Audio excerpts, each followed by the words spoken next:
হযরত আবু বকর সিদ্দিক রাদিয়াল্লাহু আনহুর সামনে খাবার নিয়ে আসা হলো। প্রত্যেকদিন গোলামকে জিজ্ঞেস করে, গোলাম খাবার তুমি কোথা থেকে আনছো? গোলাম তারে খাবার দেয়। জিজ্ঞাসা করে আবু বকর সিদ্দিক খাবার খান, কিন্তু একদিন ক্ষুধার তাড়নায় খাবার খেয়ে ফেলেছেন। জিজ্ঞাসা করেন নাই, গোলাম তুমি কোথা থেকে খাবার আনছো? ঠিক ওই সময় আবু বকর সিদ্দিক রাদিয়াল্লাহু তাআলা আনহু খাবার খেয়ে ফেললেন। গোলামকে জিজ্ঞেস করলেন, গোলাম খাবার তুমি কোথা থেকে আনছো? গোলাম ডাক দিয়ে বলল, মনিব আমি এক গণকের কাছে পয়সা পাইতাম, ওই গণকের বাড়ি থেকে আপনার জন্য খাবার নিয়ে আসছি। হযরত আবু বকর বলেন, গোলাম করলে কি? আল্লাহ রাসূল বলেন, গণকের বাড়ির খাবার কুকুরের বিষ্ঠার মতো।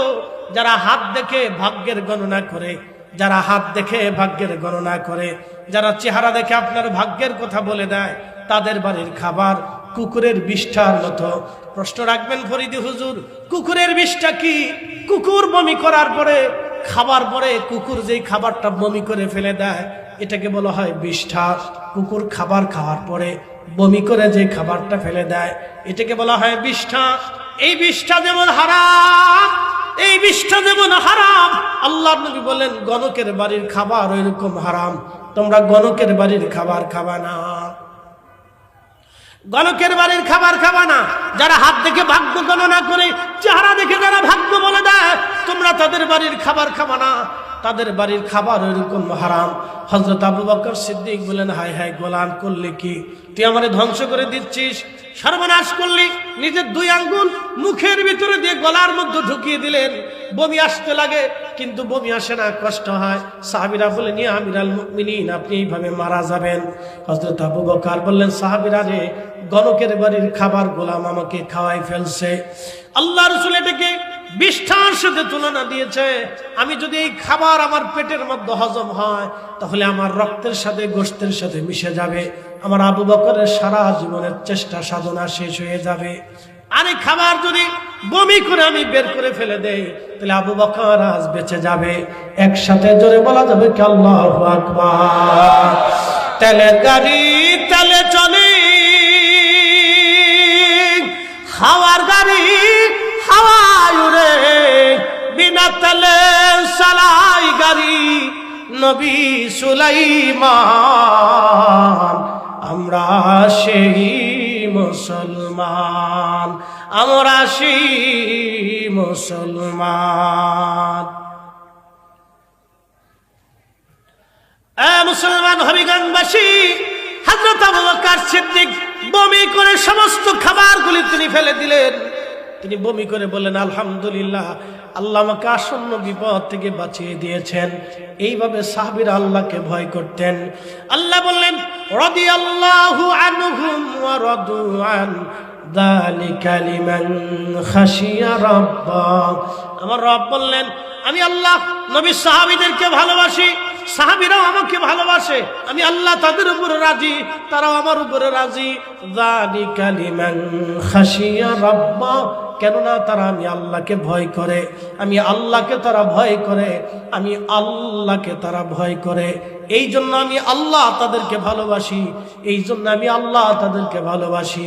এই জন্য ইবাদত কবুলিয়াতের প্রধান শর্তের নাম হচ্ছে হালাল খাবার, হালাল খাবার, হালাল খাবার, হালাল খাবার। এই জন্য ইমাম মাহাদির জীবনী পড়ে দেখবেন, কিয়ামতের আগে ইমাম মাহাদি দুনিয়াতে আসবে, এটা পৃথিবী উল্টে গেলেও আসবে। আল্লাহ রাসূল বললেন, শোনো, ইমাম মাহাদি দুনিয়াতে আসবে, যদি আমার রবের একটা দিনকে এক বছরের সমান করে দেওয়া লাগে, তারপরও আল্লাহ ইমাম মাহাদিকে দুনিয়াতে আনবে। ইমাম মাহাদি দুনিয়াতে আসবে, ইমাম মাহাদি দুনিয়াতে আসবে। ইমাম মাহাদি কেমনে আসবে? আল্লাহর নবী ইন্তেকাল করবেন, ঠিক ওই সময় ফাতেমা রাদিয়াল্লাহু আনহা দৌড়ায় গেলেন। মসজিদে নববীতে যদি কোনোদিন যান, 7 নম্বর গেট বাবুস সালাম, বাবুস সালামের পরে আপনি একটা দরজা পাবেন, হযরত আবু বকরের দরজা। কিয়ামত পর্যন্ত এই দরজা খোলা রাখা হবে। মসজিদে নববীর সব দরজা বন্ধ থাকবে, কিন্তু আবু বকরের দরজা কখনো বন্ধ থাকবে না। আল্লাহ রাসূল বললেন, আমার আবু বকরের দরজা তোমরা কিয়ামত পর্যন্ত খোলা রাখবে। এই জন্য দেখবেন একটা দরজা মসজিদে নববীতে সব সময় খোলা রাখা থাকে, তার সামনে পুলিশ এবং মুতোয়াগুলি দাঁড়িয়ে পাহারা দেয়। ওই দরওয়াজাটা সবসময় খোলা থাকবে। ওই দরজা বরাবর সামনের দিকে আগাইলে একবারে সোজা মসজিদে নববীর বর্তমান বর্ধিত অংশের শেষ সীমানার দিকে চলে যাবেন। মসজিদে গামারার পরে যাইয়া আপনি একটা মসজিদ আপনি সোজাসুজি পাবেন। এই মসজিদের নাম মসজিদে আলী। এটা কখনোই মসজিদ ছিল না, এটা ছিল ফাতেমাতুজ জাহরা রাদিয়াল্লাহু আনহার বাড়ি। এটারই সৌদি সরকার পরবর্তীতে মসজিদ বানাইয়া বাড়িটা সংরক্ষণ করে রাখছে। বুঝতে পারছেন? এটা মসজিদ ছিল না, এটা হযরতে সাইয়্যিদুনা আলী রাদিয়াল্লাহু আনহুর বাড়ি ছিল। আল্লাহ রাসূল সাল্লাল্লাহু আলাইহি ওয়াসাল্লাম একবারে ফাতেমা রাদিয়াল্লাহু আনহার বাড়ি খুব কাছাকাছি ছিল। তো নবীজি হুজরা মোবারকে যেখানে রওজা শরীফ, এখানে নবীজি শুয়ে আছেন। হযরতে রাসূল করিম খুব অসুস্থ, ইন্তেকালের পূর্ব মুহূর্তে বললেন, আমার ফাতেমাকে তোমরা একটু ডেকে পাঠাও। ফাতেমা বাবার কথা শুনে দৌড়ে এসে বাবার বুকের মধ্যে মাথা ঠেকিয়ে ফাতেমা রাদিয়াল্লাহু আনহা কাঁদতেছিলেন। নবী বললেন, ফাতেমা চোখের পানি মুছে ফেলো, আমরা আহলুল বাইত, আল্লাহ আমাদেরকে আহলে বায়াত তৈরি বানিয়েছে। ফাতেমা রে, তোমার বাবার মতো শ্রেষ্ঠ পৃথিবীতে কোনো পুরুষ নাই। একসাথে বলবেন আল্লাহু আকবার। না হয় না, আরেকটু জোরে। ফাতেমা, তোমার বাবার চেয়ে শ্রেষ্ঠ কোনো মানব দুনিয়াতে আল্লাহ জন্ম দেন নাই, সৃষ্টি করেন নাই। একসাথে বলবেন আল্লাহু আকবার। না হয় না, আরো জোরে, না আরো জোরে। লা শাকা লা রাইবা, রাসূলের উপরে কোনো শ্রেষ্ঠত্ব নাই। এই কথা বলেন, জোরে বলেন আছে, একসাথে বলেন আছে, নেই।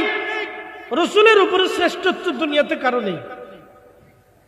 এজন্য কাজী নজরুল সন্ধে সন্ধে লিখেছিলেন, কাজী নজরুল ইসলাম সন্ধে সন্ধে লিখছেন, ধুলির ধরা বেহেশত আজ জয় করিল দিল রে লাজ, আজকে খুশির ঢল নেমেছে ধূসর সাহারায় রে সাগর আকাশ বাতাস দেখবি যদি আয়, আয় রে সাগর আকাশ বাতাস দেখবি যদি আয়। হযরত ফাতেমা কাঁদতেছিলেন। প্রিয় নবী বলেন, ফাতেমা চোখের পানি তুমি মুছে ফেলে দাও, তুমি কাঁদবে না, তোমার বাবার চাইতে শ্রেষ্ঠত্ব আল্লাহর কাউকে দেয় নাই। ফাতেমা, আমার এই পরিবারকে আল্লাহ এত পরিমাণে শ্রেষ্ঠত্ব দিয়েছেন। ফাতেমা রে, তুমি শোনো। ও ফাতেমা, আমার এই পরিবারের মধ্যে রব্বুল আলামিন সাইয়্যিদুশ শুহাদা বানিয়েছেন। কিয়ামত পর্যন্ত যত শহীদ দুনিয়াতে আসবে, আমার চাচা আমির হামজাকে আল্লাহ সাইয়্যিদুশ শুহাদা বানিয়েছেন।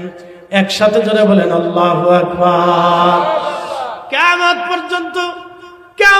পর্যন্ত যত শহীদ দুনিয়াতে আসবে, আমার আল্লাহ আমার চাচাকে সাইয়্যিদুশ শুহাদা বানিয়েছে। শোনো রে ফাতেমা, সাইয়্যিদুশ শুহাদা আমার বংশের ভিতরে আল্লাহ রেখেছেন, শ্রেষ্ঠত্ব আল্লাহ আমার বংশের ভিতরে দিয়েছেন। আরে ফাতেমা, তোমাকে আমি গরিব আলীর সাথে বিয়ে দিয়েছিলাম। ফাতেমা রে, ও ফাতেমা, তোমার বিয়েটা আলীর সাথে দিয়েছিলাম। ফাতেমা, চোখের পানি মুছে ফেলে দাও, কাঁদবে না। ফাতেমা রে, আলীর সাথে আমি রাসূল বিয়ে তোমাকে দেই নাই। স্বয়ং আরশে মুআল্লার মালিক তোমার স্বামী আল্লাহ নিজে পছন্দ করেছে। তোমাকে কার সাথে বিয়ে দেব, আল্লাহর পক্ষ থেকে ফয়সালা এসেছে। আমি তোমাকে আলীর সাথে বিয়ে দিয়েছি, তোমার স্বামী হিসেবে আল্লাহ আলীকে পছন্দ করেছেন, এই জন্য আমি আলীর সাথে তোমাকে বিয়ে দিয়েছিলাম। ফাতেমা, শ্রেষ্ঠত্ব আমার বংশের মধ্যে আল্লাহ রেখে দিয়েছেন। আমার বংশে আল্লাহ একটা সন্তান দিয়েছে, দুইটা সন্তান আল্লাহ তোমাকে দিয়েছে।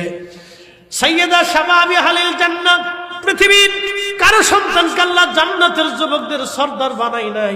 আল্লাহ তোমার কলিজার দুইটা বেটাকে সাইয়্যিদা শাবাবি আহলিল জান্নাহ বানিয়েছে। ফাতেমা রে, শ্রেষ্ঠত্ব আমার বংশে আল্লাহ দিয়েছে। সৃষ্টির মধ্যে যত নারীরা জান্নাতে যাবে, সব নারীদের সর্দারিনী আল্লাহ তোমাকে বানিয়েছেন সাইয়্যিদাতুন নিসাই আহলিল জান্নাহ। ফাতেমা, চোখের পানি মুছে ফেলে দাও। ফাতেমা তখনও কান্না করে, পানি মুছে না, কোনো কিছুই ফাতেমার সান্ত্বনা আসে না। ফাতেমা শোনো তুমি, শোনো তুমি, তোমার হাসান আর হুসাইনের নসলে, হাসান আর হুসাইনের নসলে, হাসান আর হুসাইনের নসলে কিয়ামতের আগে আল্লাহ পৃথিবীতে একটা সন্তান দুনিয়াতে বাচ্চা নিয়ে আসবে। তার বাবার নাম হবে আব্দুল্লাহ, সন্তানটার নাম হবে মুহাম্মদ, কিন্তু তার পরিচয় হবে ইমাম মাহাদি। শোনো রে ফাতেমা, তোমার হাসান আর হুসাইনের বংশে নসলে রক্তে মাহাদিকে আল্লাহ দুনিয়াতে পাঠাবেন, ইমাম মাহাদি দুনিয়াতে আসবে। ফাতেমা রে, আমি যেইভাবে খোদার জমিনে আল্লাহর হুকুমত প্রতিষ্ঠিত করলাম, ওইভাবে আমার মাহাদি আল্লাহর জমিনে আল্লাহর হুকুমত প্রতিষ্ঠিত করবে। শোনো রে ফাতেমা, আমার মাহাদি 40 বছর পর্যন্ত সে মরুভূমির মরুদ্যানে ছাগল উর্দুম্বা ভেড়া চড়াবে। 40 বছরে কারো কাছ থেকে একটা আলিফও শিখবে না। এই শোনেন, 40 বছরে ইমাম মাহাদি কারো কাছ থেকে একটা আলিফও শিখবে না, একটা বাও শিখবে না, তাও শিখবে না। ইমাম মাহাদিকে 40 বছর পর্যন্ত গতানুগতিক অর্থনৈতিক ব্যবস্থা থেকে আল্লাহ একবারে দূরে রাখবেন। মরুভূমির ভিতরে মরুদ্যানের ভিতরে তিনি চলতে থাকবেন, উট দুম্বা ছাগল ভেড়া চড়াইয়া যায় হবে, ওখান থেকে তিনি খাবার খাবেন। একবারে আল্লাহ পবিত্রতার পাক ও পাক রেখে দিবেন, পবিত্র রেখে দিবেন।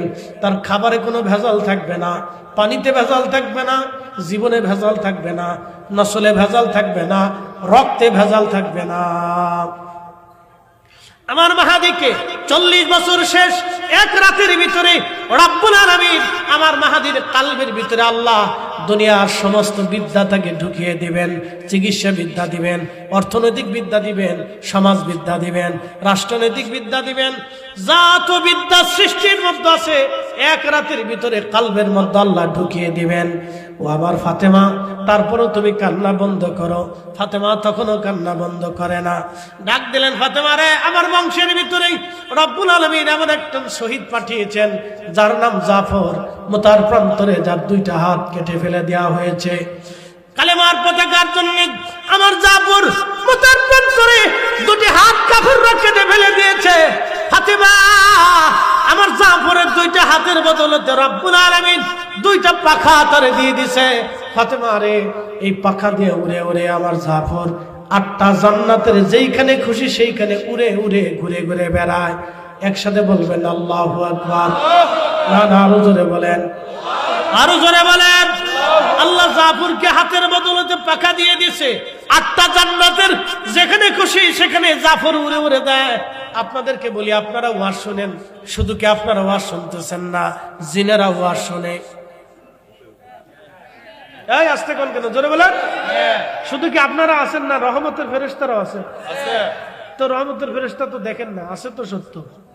কি কথা ঠিক আছে কিনা? বলে হুজুর দেখি না তো বিশ্বাস করবো কেমনে? তা আপনারও তো আমি দেখি না, তা আমি বিশ্বাস করবো কেমনে? আমার ডানে যে উনি বসে রয়েছে, বলে ওনার ভিতর থেকে রুহু চলে গেলে ওনার আর এই বডির কোনো দাম আছে? এটা ডেড বডি, মুর্দা, লাশ, কথা ঠিক আছে না? তা রুহুটার তো আমি দেখতেছি না। আমার রুহু তো আপনি দেখেন না। আমি যে বক্তব্য দিচ্ছি, আমার বডি তো দিচ্ছেন, আমার রুহু দিচ্ছি। ওই আত্মা দিচ্ছে, যে আত্মা আল্লাহর কাছ থেকে আল্লাহ পাঠিয়েছে। এজন্য মানুষ মারা যাওয়ার পরে একটা কোরআনের আয়াত আপনারা উচ্চারণ করেন, ইন্না লিল্লাহ, নিশ্চয় আমরা আল্লাহর জন্য, ওয়া ইন্না ইলাইহি রাজিউন, আমরা আল্লাহর কাছে আবার ফিরে চলে যাব। একসাথে বলেন আল্লাহু আকবার। এ না, কার কাছে যাব? জোরে বলেন, কার কাছে? দেহ না আত্মা? বলেন, দেহ যাবে না আত্মা যাবে? দেহ যাবে না আত্মা যাবে? আল্লাহর বক্তব্য কি দেহের সাথে না আত্মার সাথে? আল্লাহর হিসাব কিতাব কি দেহের সাথে না আত্মার সাথে? আত্মার সাথে, রুহের সাথে। রুহু দেখা যায় না, এটা দেখা যায় না, এটা আল্লাহর নূর। আল্লাহ নূর দিয়ে সৃষ্টি করছে, এটা দেখা যায় না। আপনি জীবনেও দেখতে পারবেন না। যে রাস্তা দিয়ে চলে যাবে, কোনোদিন দেখা যাবে না। এত মানুষ দুনিয়ার থেকে চলে গেল, আজ পর্যন্ত বিজ্ঞানের এত গবেষণা হলো, বেটা বলে পারমাণবিক বোমা বানাচ্ছে। একটা বোমা বলে মারলে এটা বাংলাদেশ শেষ হয়ে যাবে 5 মিনিটের ভিতরে। রাশিয়া একদিক দিয়ে বানায়, আমেরিকা আর একদিক দিয়ে বানায়। কে কত পারমাণবিক বোমা বানাইতে পারে, আর খালি হুঙ্কার মারে, কথা কবি না পারমাণবিক বোমা মেরে দিবে। বাপরে বাপ, যেই বেটা প্রথম পারমাণবিক বোমা বানাইছিল, পৃথিবীর নিকৃষ্ট জীবের ভিতরেও একটা জীব, ভালো করে শুনে যান, যেই বেটা প্রথম পারমাণবিক বোমা সৃষ্টি তৈরি করলো, ওটা পৃথিবীর নিকৃষ্ট জীবের একটা জীব, ও একবারে খাটাসির করে খাটাস, ও নিকৃষ্ট জীব, হায়ান সুর আর কুত্তার সেই তো নিকৃষ্ট। বলে হুজুর এই কথা কেন বললেন? ও মানুষ মারার জন্য অস্ত্র তৈরি করছে, কিন্তু মানুষ বাঁচানোর জন্য অস্ত্র তৈরি করে। এই জন্য পৃথিবীর শ্রেষ্ঠ আবিষ্কার হচ্ছে চিকিৎসা শাস্ত্রের আবিষ্কার। মনে রেখেন, চিকিৎসকরা হচ্ছে পৃথিবীর শ্রেষ্ঠ মানুষের একটা মানুষ। চিকিৎসকরা যখন চিকিৎসা করে তখন হিন্দু, বৌদ্ধ, খ্রিস্টান, মুসলমান দেখে চিকিৎসা করে না, সে মানুষ দেখে চিকিৎসা করে। চিকিৎসকদের কাছ থেকে অনেক কিছু শিকার আছে, আপনি শুনে যান। এই হিন্দু চিকিৎসকের কাছে যখন কোনো মুসলমান যে চিকিৎসার জন্য বসে, তখন হিন্দু কি চিন্তা করে, এটা মুসলমান, আমি ভুল চিকিৎসা করে দিই? করে এই চিন্তা আসে? কোনোদিনও কোনো চিকিৎসার মগজে এই চিন্তা আসে না। তারা মানুষ ভেবে চিকিৎসা করে। এটা গরিব হলেও চিকিৎসা করে, পাগল হলেও তারা যত্নের সাথে চিকিৎসা করে, যে তাকে সুস্থ করতে হবে। আপনারা যদি বিবেক বুঝতে চান তাহলে চিকিৎসকদের কাছ থেকে শিখে যান। চিকিৎসকরা হিন্দু, বৌদ্ধ, খ্রিস্টান, নাসারা, শিখ, মুসলমান, পাগল, ধনী, দরিদ্র, আমির, ওমরা, আলেম, জালেম, চোর, ডাকাত, এগুলির দিকে চিকিৎসা করে না। তারা যখন চোরের চিকিৎসা দেয় তখন তারা চিন্তা করে চোর হলে ওকে সুস্থ করতে হবে। কথা বুঝাইতে পারছি আপনাদেরকে? কারণ ওই ক্ষতর ব্যথা সবারই একই ব্যথা। আমার পেটের ব্যথা যেই ব্যথা, গরিবের পেটের ব্যথা একই ব্যথা। আমার পেটের ব্যথা যেই ব্যথা, ওই একজন সাধারণ মানুষের পেটের ব্যথা একই ব্যথা। আমার ওই আপনার পেটের ব্যথা যেই ব্যথা, ওই একজন পাগলের পেটের ব্যথা একই ব্যথা। ব্যথার কোনো কিন্তু জাত নাই, ব্যথার একই রং, একই চেহারা, একই রকম, একই স্বাদ, একই রকম, এটার কোনো কালার নাই। দুঃখের কোনো কালার নাই, দুঃখ সবার একই রকম। চোখের পানি এটা সবার একই রকম, বুঝতে পারছেন? চোখের পানি সবার একই রকম। এই জন্য দেখবেন চিকিৎসকরা জীবনে কোনোদিন মানুষ দেখে চিকিৎসা করে না। এই জন্য রাষ্ট্রের ভিতরে যারা রাষ্ট্রনায়ক হবে, তারা কোনো ব্যক্তি গোষ্ঠী দেখে তারা রাষ্ট্র পরিচালনা করবে না। তারা রাষ্ট্রের প্রত্যেকটা নাগরিককে রাষ্ট্রপ্রধান নিজের সন্তানের মতো মনে করতে হবে। নাহলে ওই রাষ্ট্র সুখী হবে, নাহলে ওই রাষ্ট্র জীবনেও সুখী হবে না। হিসাব আপনাদেরকে সহজভাবে বুঝাই দিলাম।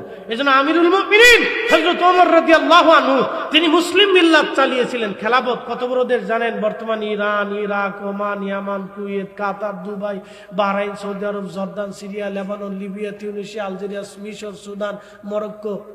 কয়টা দেশ? প্রায় 20টা দেশ। বাংলাদেশের অন্তত 300 দেশের সমান একটা দেশ। 300 দেশ তো বলি কমই বলছি। বাংলাদেশের অন্তত 400-500 দেশের সমান একটা পৃথিবীর উনি খলিফা ছিলেন। ধুলার তক্তের উপর বৈশা পৃথিবী পরিচালনা করতেন। আজকের মতো মিডিয়া সেটিং পেটিং, এগুলো হোয়াটসঅ্যাপ টোয়াটসঅ্যাপ, মোবাইল টোবাইল কিচ্ছু ছিল না। এক জায়গায় বসে তামাম দুনিয়া চালাইতেন। হযরত ওমরের একটা নীতি ছিল, অন্যায় যে করবে সে আমার সন্তান হলেও কোনো ছাড় হবে না। একসাথে বলবেন আল্লাহু আকবার, আরো জোরে। এই জন্য চিকিৎসক দিক থেকে আপনাদেরকে শিখে যেতে হবে। যারা রাজনীতি করে তাদের চিকিৎসক থেকে শিখতে হবে। চিকিৎসকরা কারো চেহারা দেখে চিকিৎসা করে না। চিকিৎসকরা কারো ধর্ম দেখে চিকিৎসা করে না। চিকিৎসকরা কারো মত দেখে চিকিৎসা করে না। চিকিৎসকরা কোনো উঁচু ধনী দরিদ্র দেখে চিকিৎসা করে না। তাদের কাছে সবাই সমান, সে সবাইকে সমানভাবে সেবা দেয়, সবাইকে সমানভাবে চিকিৎসা দেয়। তো ঠিক রাষ্ট্রপ্রধানকে চিকিৎসকের মতো হতে হবে। হিন্দু তার কাছে যেমন, মুসলিম তার কাছে যেমন, বৌদ্ধ তার কাছে যেমন, আলেম তার কাছে যেমন, জাহেল তার কাছে যেমন, পাগল তার কাছে তেমন, এতিমও তার কাছে তেমন, গরিবও তার কাছে তেমন, ভিখারিও তার কাছে তেমন, ধনীও তার কাছে তেমন, সবাই তার কাছে সমান। তার সন্তানের মতো দেখতে হবে। কথা বল না কেন? এইভাবে যদি কেউ রাজনীতি করতে পারে তাহলে তার আর টাকা দেওয়া লাগবে না, এমনি মানুষ ভোট দিয়ে দিবে। টাকা লাগবে না, এমনি ভোট দিবে। বুঝতে পারছেন? হযরত ওমরের নিয়মে চলে আসে, হযরত ওমরের নিয়মে আসে, হযরত ওমরের নিয়মে, আবু বকরের নিয়মে, উসমান আলীর নিয়মে চলে আসে। হযরত আলী রাদিয়াল্লাহু আনহু শুনে যান, শহীদ হয়ে যাবেন।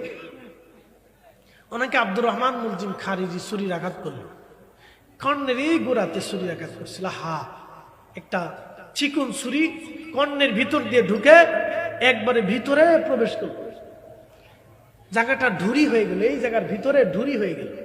তো তখন তো আর আধুনিক চিকিৎসা ব্যবস্থা ছিল না, এই জায়গাটা আর বন্ধ করতে পারে না।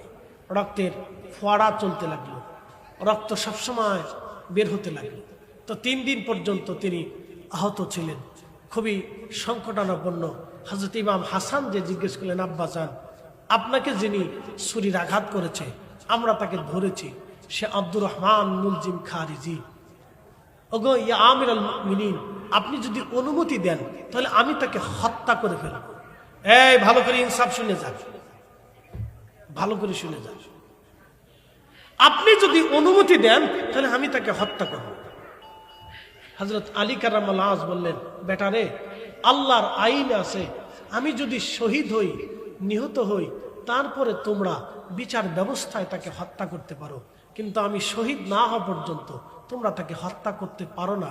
বাটা এটা আল্লাহর, বেটা ছেলে আমার কলিজার টুকরা, এটা আল্লাহর আইনে নাই।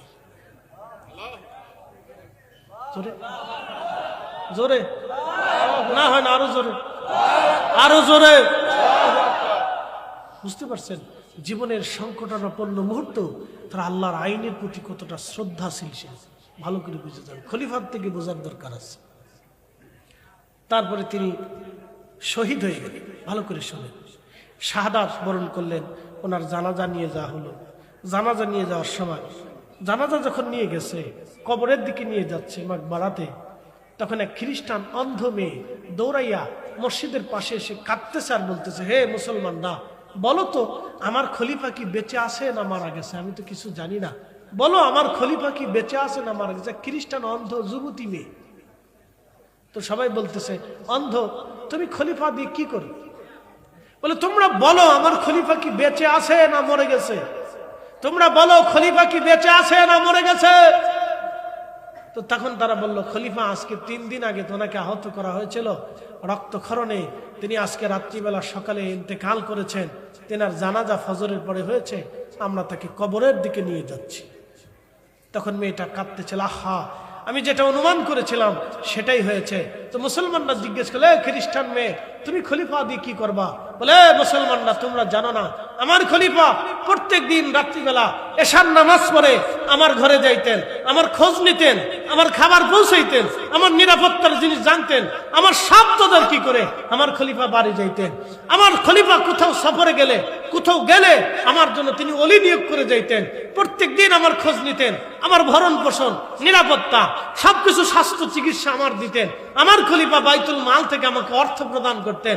আহা আজকে 3 দিন খলিফা আমার খোঁজ নেই নাই, আমার জন্য অলিও নিযুক্ত করে নাই। তখন বুঝতে পারছি আমার খলিফা আজকে দুনিয়াতে নাই। মুসলমান, একজন খ্রিস্টান নারী অন্ধ মুসলিম খলিফাদের কাছে এতটা নিরাপত্তা ছিল, এত নিরাপদ ছিল, এত নিরাপদ ছিল যে তার বাড়ির খাবার পর্যন্ত খলিফা নিজে কাঁধে করে পৌঁছাই দিয়ে গেছে। এরাই মুসলমানদের ইতিহাস। এই কথা বলেন, চিৎকার করে বলেন আল্লাহু আকবার।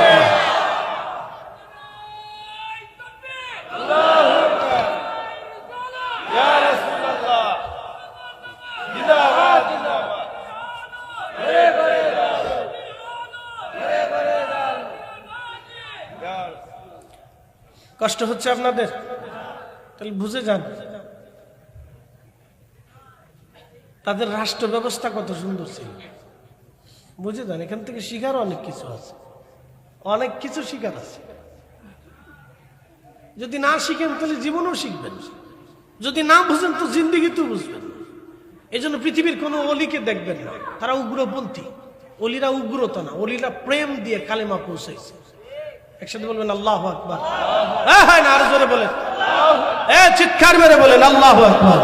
প্রতিনিয়ত কেরামান কাতিবিন আপনার আমলনামা লিখতেছে যে আপনি কোন কাজে সময় ব্যয় করেন, কি করেন, ছাড়ছেন নামাজ, ধরছেন নামাজ, আপনার টোটাল জীবন বৃত্তান্ত কেরামান কাতিবিন, এই গোয়েন্দা সংস্থা আল্লাহর কাছে রিপোর্ট পেশ করতেছে। একসাথে বলবেন আল্লাহু আকবার। না হয় না, আরেকটু জোরে বলেন। পালানোর কোনো সুযোগ আছে? ছেড়ে দেওয়ার কোনো সুযোগ আছে? নেই, কোনো সুযোগ নেই, কোনো সুযোগ নেই। আচ্ছা বলেন তো, মানুষ যখন সন্তান পিতা মারা যায় তখন সন্তানের কি খোরাকি বন্ধ হয় না চলমান থাকে? আচ্ছা, পিতা যখন ইন্তেকাল করে তখন ওই ফ্যামিলি চলে কি চলে না? তার অর্থ হলো পিতা না থাকলেও ফ্যামিলি চলবে। এখন প্রশ্ন, কে চালায়? না হয় না, আরেকটু জোরে বলেন, কে চালায়? একসাথে বলেন, কে চালায়? জোরে বলেন, কে চালায়? আল্লাহ চালায়। একসাথে বলেন, কে চালায়? আল্লাহ চালায়। আমরা বিশ্বাস করি কে চালায়? আল্লাহ চালায়। এতে কি কোনো সন্দেহ আছে? না, কোনো সন্দেহ নেই, আল্লাহ চালায়। আমরা জীবনে যত লড়াই করি, এই হবিগঞ্জ শহরে ধরেন কারো 5 তলা বাড়ি আছে, তো এই বাড়িটার 4 কাঠার উপরে যদি একটা বাড়ি হয় তাহলে বাড়িটার কত দাম আছে? 8 তলা কারো বাড়ি আছে, যদি এই বাড়িটা 6 কাঠার উপরে নির্মিত হয় তাহলে সেই বাড়িটার দাম কত হতে পারে? অনেক টাকা দাম আছে। আচ্ছা বলেন তো, যিনি এরকম 6 তলা বিশিষ্ট, 8 তলা 10 তলা বিশিষ্ট 10টা বাড়ির মালিক, তার কবর কয় হাত হবে? একসাথে বলবেন। আপনাদের হাওরের ভিতরে অনেকের জমি আছে, কারো যদি 100 বিঘা জমি থাকে তার কবরটা কয় হাত হবে? যে এই শহরে, হবিগঞ্জ শহরে যে বেটা ভিক্ষা করে তার কবরটা কয় হাত হবে? কাফনের কাপড় কয় টুকরা হবে? 3 টুকরা হবে। পুরুষ হলে 3, নারী হলে 5।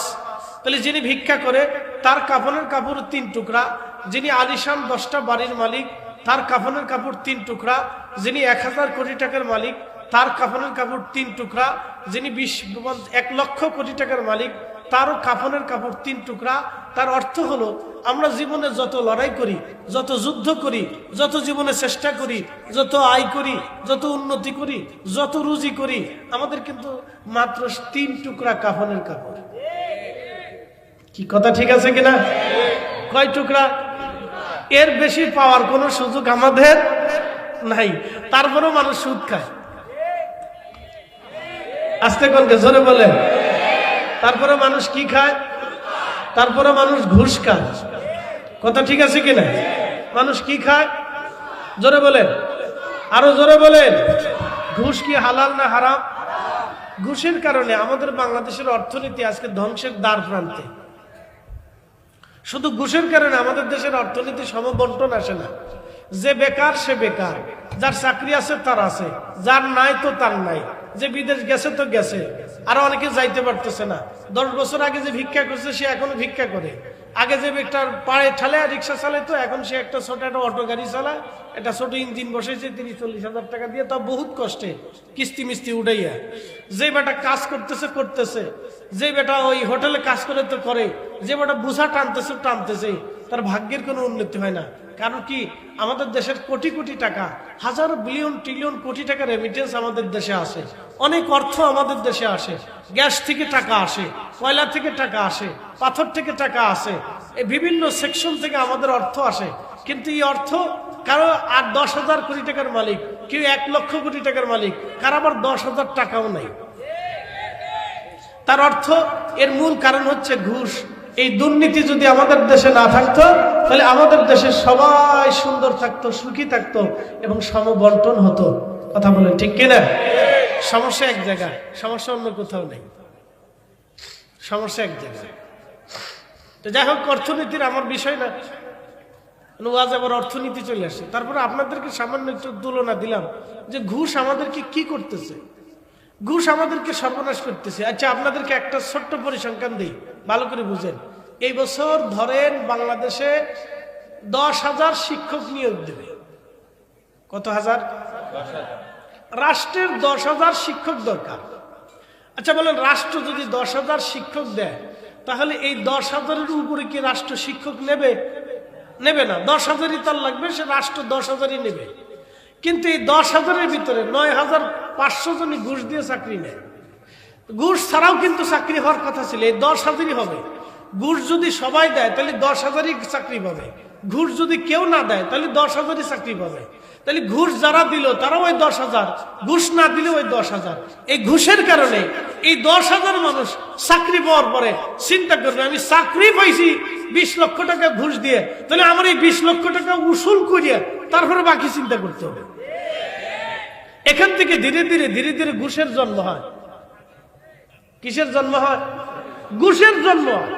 এক ঘুষখোর থেকে আরেক ঘুষখোর আসে। চিন্তা করে, তারা আমার 50 লক্ষ টাকা দিয়ে আমি ঘুষ দিয়ে চাকরি নিছি, তাহলে আমার এই 50 লক্ষ টাকা উসুল করতে হবে আমার বাপের জমি বেশি স্যার। কি কথা ঠিক আছে না? তাহলে ঘুষ থেকে ঘুষের জন্ম হলো, ঘুষ থেকে ঘুষের জন্ম হলো, সুদ থেকে সুদের জন্ম হলো, ঘুষ থেকে ঘুষের জন্ম হলো, সুদ থেকে ঘুষের জন্ম হলো। এই জন্য ঘুষ নামক এই দুর্নীতি বাংলাদেশে যদি দাফন হয়ে যাইতো তাহলে আজকে আমাদের এই করুণ পরিণতি হতো না, আমরা সুখী থাকতাম। কথা বলেন ঠিক কিনা? আমাদের দেশে কারো ভিক্ষা করা লাগতো না। আপনি মালয়েশিয়া চলে যান, ভিক্ষা করা লাগবে না। মানুষে চলে যান, কেউ ভিক্ষা করে না, দেশে ভিক্ষা করার মতো লোক নেই। বলে কারণ তারা উন্নত, তাদের মানসিকতা অনেক উন্নত। মানুষই একজন আল্লাহর ওলির মাজার আছে। শোনেন, যারা ওলিদেরকে মানেন না তারা ভালো করে শোনেন। যতই লুটুর পুটুর করেন, এমপি হইতে চান আর মন্ত্রী হইতে চান, শাহজালাল ইয়ামিনী যা করছে আমরা 14 পুরুষ তা করতে পারবে না, কিয়ামত পর্যন্ত হায়াত দিলেও পারবেন না। না আপনি ঠিক বললেও ঠিক, না ঠিক বললেও ঠিক। শাহজালাল ইয়ামিনী যা করে দিয়ে গেছে, 14 পুরুষও যদি আমরা চেষ্টা করি, আমাদের এই উপমহাদেশের 90 লক্ষ আলেম আছে, সারা হিসাব করে দেখেন 90 লক্ষ আলেম আফগানিস্তান, পাকিস্তান, বাংলাদেশ, ভুটান, নেপাল, শ্রীলঙ্কা, মালদ্বীপ, এরপরে ভারত, এরপরে আপনার আরাকান দিয়ে এই 8টা বেল্ট দিয়ে 7টা বেল্ট দিয়ে এই উপমহাদেশের ভিতরে 100 কোটি মুসলমান আছে, 90 লক্ষ আলেম আছে। বছরে আমরা 90 জনের মুসলমান বানাইতে পারছি কিনা হিসাব করেন। দিন প্রতিষ্ঠাতা করে এটা পরের হিসাব। আমরা 90 জনের মুসলমান বানাইতে পারছি কিনা এটি হিসাব করে, এটি হিসাব করে পরিসংখ্যানে আসে। লাফালাফি করে কোনো লাভ নেই। লাফাইয়ে কেউ আল্লাহ পায় না। যদি লাফাইয়ে আল্লাহ পাওয়া যায় তাহলে ব্যাঙে আগে আল্লাহ পেয়ে যেত। লাফাইয়ে আল্লাহ পাওয়া যায় না। ফতোয়া দিয়ে আল্লাহকে খুশি করা যায় না। প্রেম দিয়ে আল্লাহকে খুশি করতে হয়। ফতোয়া দিয়ে আল্লাহ খুশি করা যায় না, প্রেম দিয়ে খুশি করতে হয়, আনুগত্য দিয়ে খুশি করতে হয়। ইলম দিয়ে আল্লাহকে খুশি করা যায় না, আমল দিয়ে আল্লাহকে খুশি করতে হয়। জ্ঞান দিয়ে আল্লাহকে খুশি করা যায় না, সেজদা দিয়ে আল্লাহকে খুশি করতে হয়। কি কথা বলেন? সেজদা দিয়ে আল্লাহকে খুশি করতে হয়। ইলম দিয়ে কোনোদিন আল্লাহকে খুশি করা যায় না, এটা 4 পয়সা মূল্য যায়। এই শহরের পুরা শহরের মালিক যদি একজন থাকে, 4 পয়সা আল্লাহর কাছে দাম নাই। আবার এই শহরের ভিতরে একজন ভিক্ষুক সারা রাত্রিবেলা দিন করে ভিক্ষা করে খাইলেও রাত্রিবেলা যদি তাহাজ্জুদ নামাজ পড়ে আসে আল্লাহর সেজদা দেয়, তাহলে ওই শহরের পুরা শহরের মালিকের থেকে ওই লোকের দাম আল্লাহর কাছে হাজার হাজার কোটি গুণ বেশি। কি কথা বলেন না? টাকায় না ইবাদতে, টাকায় না ইবাদতে। তো আল্লাহ খুশি করতে হয় আল্লাহর সেজদা দিয়ে, তাকাব্বুরি দিয়ে না, হিসাবে আসে না। ফরিদ হিসাবের 4 পয়সা মূল্য নেই। এই যে আমাকে দেখতেছেন, 4 পয়সা মূল্য নেই যদি তাকওয়া না থাকে। 4 পয়সা মূল্য নেই। আপনারা লক্ষ লক্ষ মানুষ আমার হাত চুমাইতে পারেন, মাথা চুমাইতে পারেন, আমার আদর করতে পারেন, খাওয়াইতে পারেন, আমার মুসাফা করতে পারেন, 4 পয়সা আল্লাহর কাছে মূল্য নেই যদি তাকওয়া না থাকে।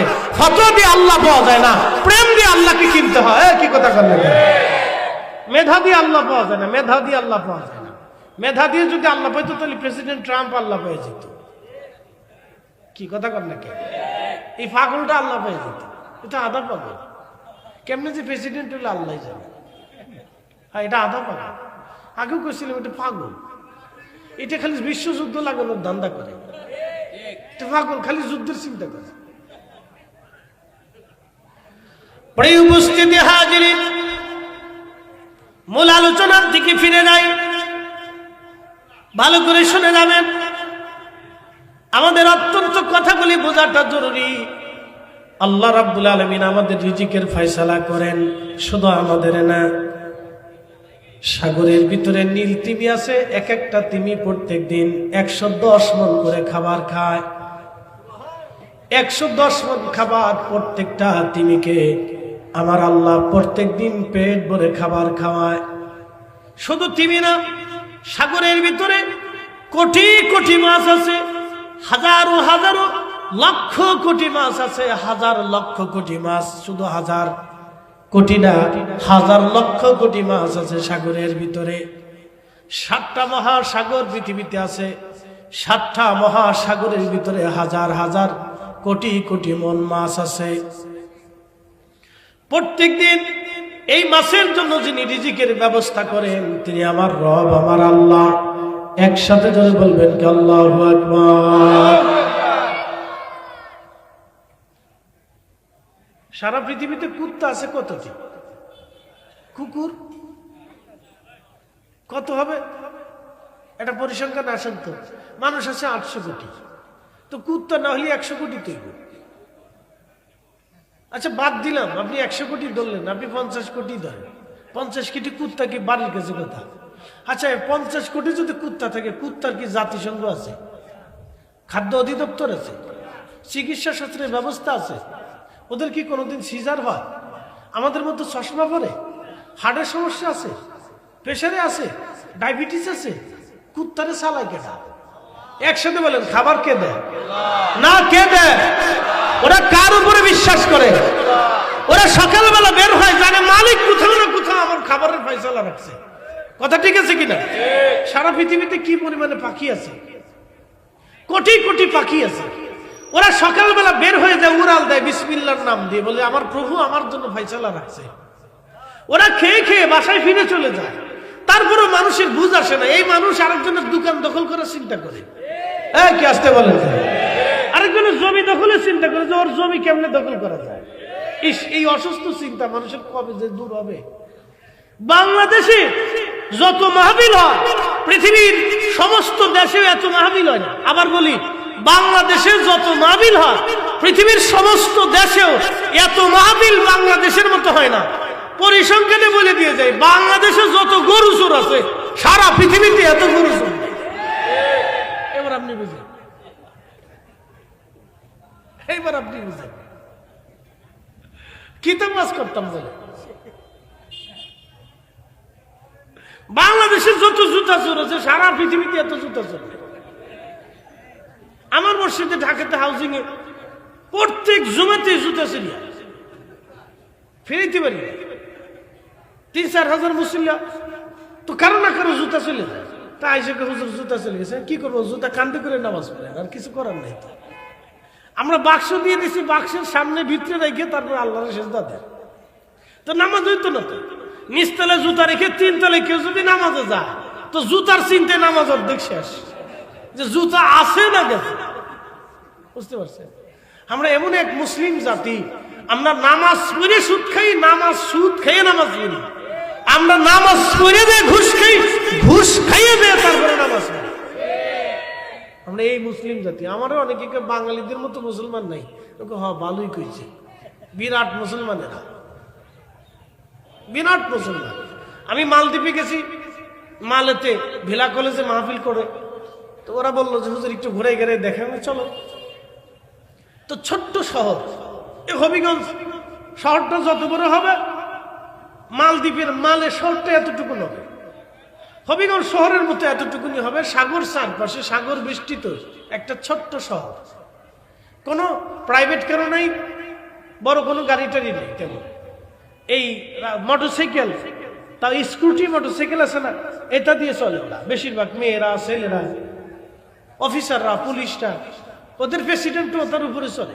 ভালোই তো। 400 বছর আগে যে ইসলাম আনছিল মালদ্বীপে, ইব্রাহিম ইস্কান্দারি, ওনার মাজার জিয়ারত করতে গেলাম। ওনার মাজারের সাথে মসজিদ, মসজিদের সামনে প্রেসিডেন্ট হাউস। তো প্রেসিডেন্ট হাউসে 3-4 জন পুলিশ পাহারা দিতেছে। আমাদের প্রেসিডেন্টে পাহারা দেওয়ার জন্য কত সেনা আছে, পুলিশ আছে, বিজিবি আছে, এটা আছে, সেটা আছে, আরো অনেক কিছু আছে। কথা ঠিক আছে না ভাই? কিন্তু তাদের প্রেসিডেন্ট পাহারা দেওয়ার জন্য 3-4 জন, 5-7 জন পুলিশই যথেষ্ট। তাদের প্রেসিডেন্টটা মানুষের সাথে এসে একসাথে নামাজ কালাম পরে হাট বাজার করে, খুব সুন্দর দৃশ্য, দেখলে ভালো মনে হয়। আমি জুব্বা গাই দিয়ে গেছি, আমি ডানে তাকায় দেখি জুব্বালা আমি একাই, বামে তাকায় দেখি জুব্বালা আমি একাই, সামনে তাকায় দেখি জুব্বালা আমি, মসজিদে ঢুকছি নামাজে দেখি জুব্বালা আমি ছাড়া জুব্বা নেই। শোনেন, 100% মুসলমানের দেশ, মুসলিম ছাড়া ও দেশের কেউ নাগরিকত্ব পায় না। 100% মুসলমানের দেশ, আমি টুপিওয়ালা পাই নাই। কিন্তু আশ্চর্যজনক হলো, ওই দেশের টুপিওয়ালা না থাকলেও কোনো ঘুষখোর নাই। আমার দেশে যত টুপিওয়ালা, বাপরে বাপ, হিসাব করে রাস্তায় নামাই দিলে দেখবেন প্রায় 1 কোটি মানুষ টুপি মাথায় দেয়। কি কথা ঠিক আছে কিনা? কিন্তু আমাদের দেশে ঘুষখোর বেশি।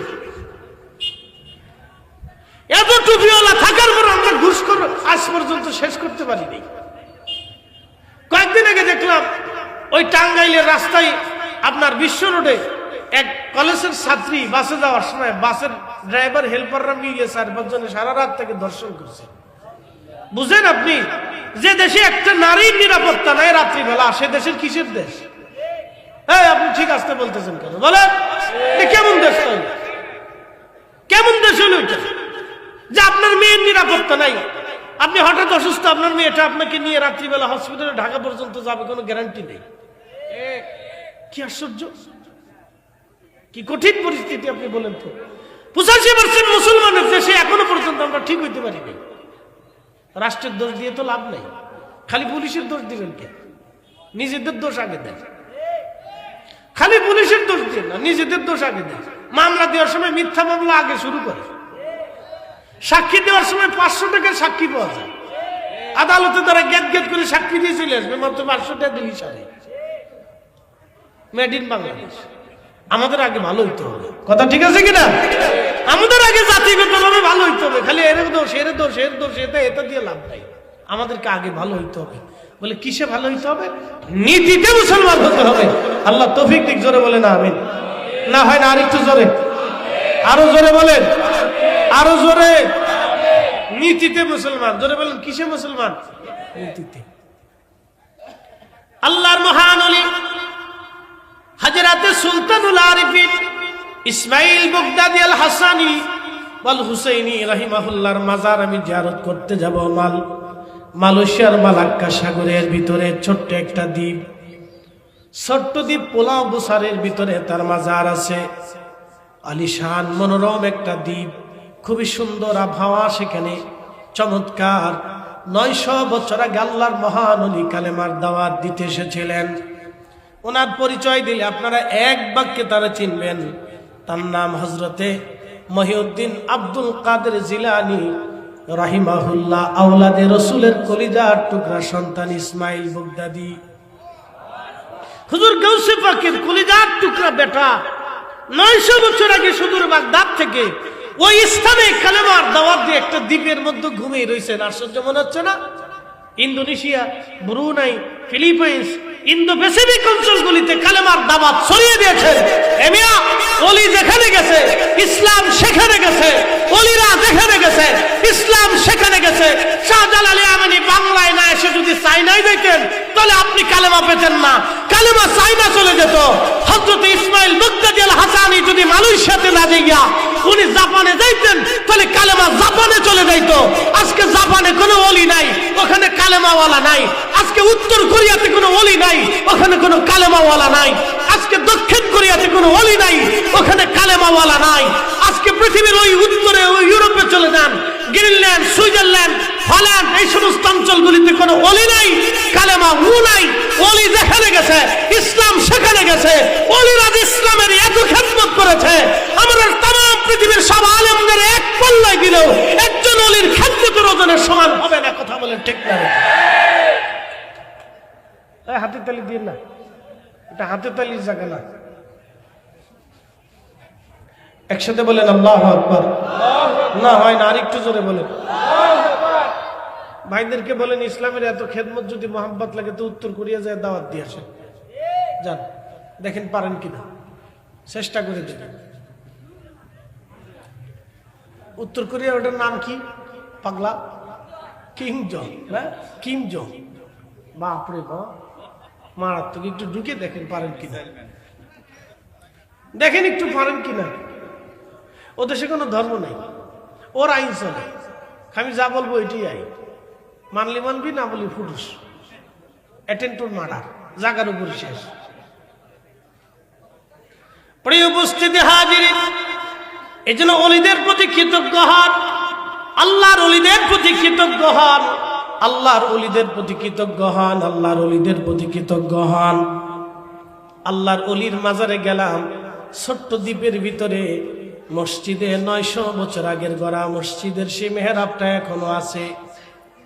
মালয়েশিয়ান সরকার সুন্দর করে লাইটিং টাইটিং দিয়ে একবারে রাস্তা নির্মাণ করে দিয়েছে, যাওয়ার জন্য স্পিড বোট, সুন্দর ঘাট সুবন্ধ ব্যবস্থা করে দিয়েছে। আল্লাহর মহান ওলির মাজারের পাশে মসজিদ, মসজিদে নামাজ পড়তে গেলাম, জোহরের রক্ত হলো। আমাদের ভাইরা বললেন, ভাইরা গাউসিয়া কমিটির ভাইরা ছিলেন সাথে, আমার পীর ভাইরাও ছিলেন। বলল হুজুর আসেন আমরা নামাজটা পড়ে নেন। বললাম ঠিক আছে।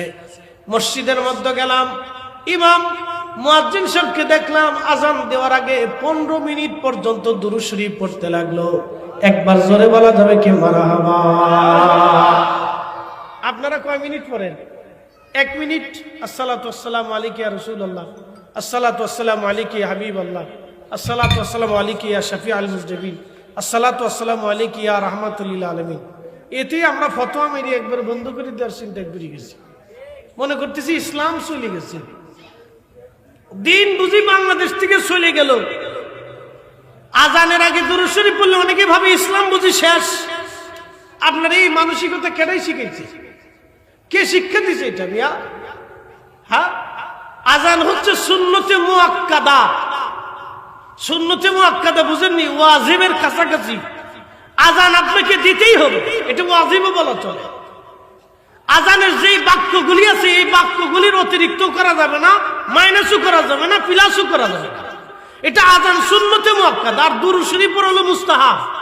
মুস্তাহাব নিয়ে আপনি সুন্নতে মুআক্কাদায় লাগান কেন? আর সুন্নতে মুআক্কাদাটার মুস্তাহাবে নিয়ে লাগান কেন? কি আশ্চর্য কায়দা বেদা, কি আশ্চর্য কায়দা বেদা! আমি মাঝে মধ্যে বুঝি না এটা। 15 মিনিট ধরে দুরূদ শরীফ পড়লেন। মানুষের পুত্র যাতে সেন্ট্রাল গভর্নর হাউস, এটা পার্লামেন্টের সামনে যে মসজিদটা অত্যন্ত সুন্দর, শত কোটি টাকা দিয়ে মসজিদটা নির্মাণ করছে। 30 মিনিট ধরে কোরআন শরীফ তেলাওয়াত করলো আজানের আগে। 30 মিনিট কোরআন শরীফ পড়লো, দুরূদ শরীফ পড়লো, তার 5 মিনিট পরে যে আজান দিল মুয়াজ্জিন, 30 মিনিট পর্যন্ত কোরআন শরীফ তেলাওয়াত করলো। ওখানে তো ইসলাম চাই না, খালি ইসলাম বাংলাদেশ থেকে চলে যায়। কারণটা কি? ওখানে তো ইসলাম চাই না, ইসলাম তো ওখানেও আছে। ওই সাগরের ভিতরে ছোট্ট দ্বীপের ভিতরে ইসলাম আছে, তো ইসলাম তো যায় নাই। এগুলো সব নেগেটিভ চিন্তা মস্তিষ্ক থেকে উঠাইতে হবে আমাদের। এগুলির জন্য আমরা অনেক ক্ষতিগ্রস্ত হয়ে যাচ্ছি। হবে কাটটা, এই কি কথা বল না কেন? নবীর দুরূদ জমিনে হবে না, হবে তো কাটটা। কাটতে হবে, আমার বুঝান। রাসূলের বাক্য যদি পৃথিবীতে আওয়াজ না আসে তাহলে আওয়াজ আসবে কাটটা, আমাকে বুঝান। খোদার জিকির যদি জমিনে না থাকে তো জিকির হবে কাটটা, আমাকে বুঝান। আল্লাহর কোরআন শরীফ খতম বাংলাদেশে মুসলমানের ঘরে হবে না তো হবে কাটটা, আমাকে বুঝান তো। এগুলি ফতোয়া দিয়ে বন্ধ করার কি আছে? কাল্লা বলছে আজ পর্যন্ত, বলেন আজ পর্যন্ত পারছেন একটা সুদ করে মসজিদ থেকে বের করে দিতে পারছেন? পারছেন আজ পর্যন্ত সুদ করে টাকা মসজিদে লাগানো বন্ধ করে দিতে পারছেন? তো পারেন নাই। তো আজানের দুরূদ শরীফ বন্ধ করে লাভ কি হয়েছে? আপনার কোনো লাভ হয় নাই, আপনি কোনো লাভ পান নাই। তো যদি দুরূদ শরীফ বন্ধ করে আপনি সুদ করে টাকা বন্ধ করতে পারতেন তাহলে একটু বলতেন যে আমি একটা হারাম জিনিস বন্ধ করেছি। তো পারেন নাই, তো আজারে ঝগড়া করে লাভ নাই পৃথিবীতে। এই জন্য কুলসির ফিল আরদ, আল্লাহ বলেছেন দুনিয়া ঘুরে ঘুরে দেখো, দুনিয়া ঘুরে ঘুরে দেখো, তোমার অনেক জ্ঞান আসবে, বুদ্ধি আসবে, বিবেক আসবে, বিবেক তাজা হবে। দুনিয়া ঘুরে ঘুরে দেখো। দুরূদ শরীফ আল্লাহ রাসূল, এটা আপনি আজানের আগেও পড়তে পারেন, আজানের পরেও পড়তে পারেন, এটা নিয়ে ঝগড়া করার কিছু নাই। আজানের আগে যদি কেউ পড়তে চায় পড়ুক, কেউ যদি গজল গাইতে চায় গাইতে পারে, কেউ কোরআন তেলাওয়াত করতে চায় করতে পারে, নিষেধ নাই। সুন্দর টাইম, পারফেক্ট টাইম আছে, শোনো, মানুষ শুনবে, অসুবিধা কি? করতে পারেন, অসুবিধা নেই। প্রিয় উপস্থিতি, খুব মনোযোগ দেন। তো যে কথা বলতে চাইছিলাম, মূল আলোচনাটা আমরা কতটুকুন পিছনে পড়ে আছি দেখেন। তা আমি স্পিড বোটে ঘাটে গেছি, পেশাব করে ওয়াশরুম থেকে বের হয়েছি, দেখি ছোট্ট টেবিলের উপর একটা বক্স পড়ে আছে। তো বক্সের ভিতর রিঙ্গিত। জিজ্ঞেস করলাম রিঙ্গিত কেন? বলে যে আপনি ওয়াশরুমে গেছেন সেই জন্য দিতে হবে টাকা। কত? বলে 1 রিঙ্গিত দিলে হবে। তো আমি 1 রিঙ্গিত টাকা দিলাম, বাংলাদেশের 30 টাকার সমান। 1 টাকা দেওয়ার পরে আমি বললাম যে টাকা নিবে সে কো? বলতেছে এখানে যে টাকা নিবে সে নাই, অনেকে ওয়াশরুম করেছে, টাকা রেখে দিয়ে চলে যায়। আমি বললাম যে এটা যে বাংলাদেশের গুলিস্তান মোড়ে হইতো তাহলে কি হইতো? টাকাও চলে যেত, বাথরুমও খুলে নিয়ে চলে যেত। তাহলে আপনি বুঝেন যে আমরা কতটুকুন পিছনে পড়ে রয়েছি। তাদের বাথরুমের টাকা চুরি হয় না, আর আমাদের দেশের মসজিদের তালা মেরে রাখার পরেও মসজিদও ঠিক মতো রাখা যায় না, মসজিদের টাকা চুরি করে নিয়ে চলে যায়। তাহলে আমরা কতটা পিছনে পড়ে রয়েছি এখনো মানসিক ভাবে আপনি বুঝে যান। সারা ইউরোপ পরে ঘুষবেন, হাঁটবেন, আপনার মানিব্যাগও যদি পড়ে যায় মানিব্যাগ হারাবে না, পুলিশের কাছে থানায় যায় দেখবেন যে কোনো না কোনো থানার ভিতরে এটা পড়ে রয়েছে। বুঝতে পারছেন? জুতা চুরির তো প্রশ্নই আসে না, এটা প্রশ্নই আসে না। আপনার মানিব্যাগের ভিতর যদি 1000 টাকাও থাকে, $1,00,000 থাকে, তাও দেখবেন কোথাও না কোথাও কোনো থানার ভিতরে পেয়ে যাবে। বলে কে দিছে? মানুষই দিছে। তো দেশের মানুষ যদি $1,00,000 টাকা চুরি করতে না পারে তাহলে আমাদের দেশে চুরি কেন হয়? এর পিছনে একটা কারণ আছে। বলে হুজুর চুরি কেন হয়? অভাবের কারণে চুরি হয়। কিসের কারণে? অভাবের কারণে চুরি হয়। অভাবের কারণে চুরি হয়। কেউ অভাবে চুরি করে, কেউ স্বভাবে চুরি করে। চোর 2 ধরনের, একটা অভাবী চোর আর একটা স্বভাবী চোর। কারো চুরি করার স্বভাব আছে, সে 1000 কোটি টাকার মালিক হলেও চুরির চিন্তা করে। আবার কারো আছে অভাব আছে, সে অভাবের কারণে জুতা মুতা এসে গরু ছাগল আমি যে এটা সেটা চুরি করে। বুঝতে পারছেন? এই যে আমরা কতটা পিছনে পড়ে রয়েছি জাতিগতভাবে, আমরা এখনো পর্যন্ত কত পিছনে, অর্থনৈতিকভাবে পিছনে পড়ে রয়েছি। এখন আমরা মিলাদ বন্ধ করার জন্য আদা জল খেয়ে লাগছি। মিলাদ বন্ধ করতেই হবে। কে মিলাদ বন্ধ করে আপনার কি লাভ হয়েছে? পারছেন আজ পর্যন্ত একটা ঘুষখোর বন্ধ করতে পারেন নাই তো? পারেন নাই তো আজও পর্যন্ত ঘুষ বন্ধ করে দিতে। তো মিলাদ বন্ধ করে লাভ কার হয়েছে? কারো লাভ হয়নি। লাভ তো শয়তানের হয়েছে। কোরআন শরীফ খতমে দেশের বাড়ি বাড়ি হতো। রমজান মাস আসলে কোরআন শরীফ খতমের হিরিক পড়ে যেত। নারীরা প্রত্যেক ঘরে ঘরে কোরআন খতম দিত, প্রতিযোগিতা হতো। এত ফতোয়ার ভিড়ে আজকে মেয়েরা কোরআন শরীফ তো পড়েই না, কোরআন শরীফ চোখেও দেখে না। তাহলে মুসলমানদের ক্ষতি তো মুসলমানদের হয়েছে, আমাদের তো কারো লাভ হয়নি, ক্ষতি হয়ে গেছে। কোরআন শরীফ মুসলমানরা পড়তো। মানুষ মারা যাওয়ার পরে বাড়িতে কোরআনের খতমের আওয়াজ আসতো, ফতোয়া দিয়ে বন্ধ করে দিল। তো লাভ হয়েছে কার? শয়তানকে আমার লাভ হয়ে গেছে, অসুবিধা নেই। আপনি তো বেদাত ফতোয়া দিলেন। আল্লাহর কালাম যদি মুসলমান তেলাওয়াত না করে তো কালাম কাটটা তেলাওয়াত করবে? বলেন। আল্লাহর কালামের চাইতে সুন্দর কালাম পৃথিবীতে কাটটা আছে? বলেন আপনি। মানুষ মরার পরেই করুক, না বাঁচে থাকার পরেই করুক, না অসুস্থতায় করুক, না দোকান উদ্ভাবনে করুক, না কেন নেক কাজের উদ্দেশ্যে করুক, করুক না, সে তো কোরআনই পড়বে। সে তার মুমতাজের গান গাবে না। কি কথা কর না, সে তো কোরআনই পড়বে। এখন লোকে বাইবেল পড়তেছে না, তো গীতা পড়তেছে না, রামায়ণও পড়তেছে না, সে আল্লাহর কোরআনই পড়তেছে। প্রত্যেক হরবে হরবে 10টা নাকি আল্লাহ দিবে, আমরা কেউ দেব না। এটা বন্ধ করে দিতে উম্মতের লাভ হয় নাই, লাভ তো শয়তানের হয়েছে। অনেক কিছু চিন্তা করার আছে, বুঝতে পারছেন? আরেক দল আসতেছে সামনে রোজা, ও 8 টাকার তারাবি বানাবি, আদা জল খেয়ে লাগছে। বাপ রে বাপ, তারা 8 টাকার তারাবি বানাতেই হবে। সর্বনাশ! 8 টাকার তারাবি তার বানাইতেই হবে। ও মনে হয় যে একবারে টেন্ডার নিয়েছে যে এদেশ থেকে 20 টাকার তারাবি উঠাই দিবে। বাপ রে বাপ, বুজুর্গ। আপনাদেরকে একটা কথা বলে দিয়ে যাই, শাহজালালী আমিনী মুজাররিদি যদি 8 টাকার তারাবি পড়তেন তাহলে এদেশের মানুষ 8 টাকাতেই পড়তো, 20 টাকা পড়তো না কোনোদিন। সূত্র বুঝে যাবেন, সূত্র বুঝে যাবেন। শাহজালালী আমিনী মুজাররিদি 360 আউলিয়া যদি 8 টাকা পড়তো তাহলে এদেশের মুসলমানরা 8 টাকাতেই 750 বছর ধরে 8 টাকাতেই পড়তো। যেহেতু উন্না 20 টাকা করেছে, অতএব এদেশের মুসলমানরা 750 বছর ধরে 20 টাকার তারাবি পড়তেছে। আর শাহজালালী আমিনী যেটা আনছিলেন এটা অরিজিনাল জানা হয়েছে। কি কথা কর না? আপনি আমার দিন বুঝাইতে আসছেন, দলিল নিয়ে আসছেন, বিরাট বড় নথি নিয়েছে। আপনার নথি দেখার সময় আমার নাই। যদি এত নথি দেখান তাহলে আপনার যায় নামাজ একটু সুরমা নদীর উপর বিচার দেখেন পারেন কিনা, ওটা ভাসে কিনা। যদি ভাসে তাহলে আপনার স্যালুট দিব, আর যদি না ভাসে তাহলে ওটার ভিতরে চুবাবো। তাহলে উনি যেটা আনছিলেন এটা অরিজিনালটা আনছিলেন। একসাথে বলবেন আল্লাহু আকবার। না হয় না, আরেকটু জোরে, আরো জোরে। আল্লাহু আকবার ওয়ালিল্লাহিল হামদু বিসমিল্লাহির রাহমানির রাহিম। আল্লাহু আকবার। ফামান ইয়া'মাল মিসকালা যাররাতিন খায়রান ইয়ারা ومن يعمل مثقال ذرة شرا يره। কি চমৎকার আল্লাহর কালাম!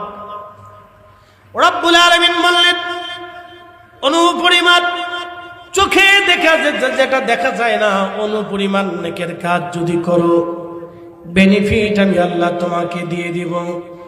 অনুপরিমাণ নেকের কাজ যদি তুমি করো, বেনিফিট আমি আল্লাহ তোমাকে দিয়ে দিব। অনুপরিমাণ নেকের কাজ আপনাদেরকে বুঝাই দিয়ে যাই। এইভাবে ঘন ঘটা করে বাৎসরিক নিয়মে রসুলের জমানায় কোনো মাহফিল ছিল? কেউ প্রমাণ দিতে পারবে? নাই। ঘন ঘটা করে বাৎসরিক নিয়মে প্রধান বক্তা প্রধান অতিথি ভাবে দাওয়াত দিয়ে এই পদ্ধতিতে এই কৈফিয়তে কেউ কোনোদিন মাহফিল করেছে?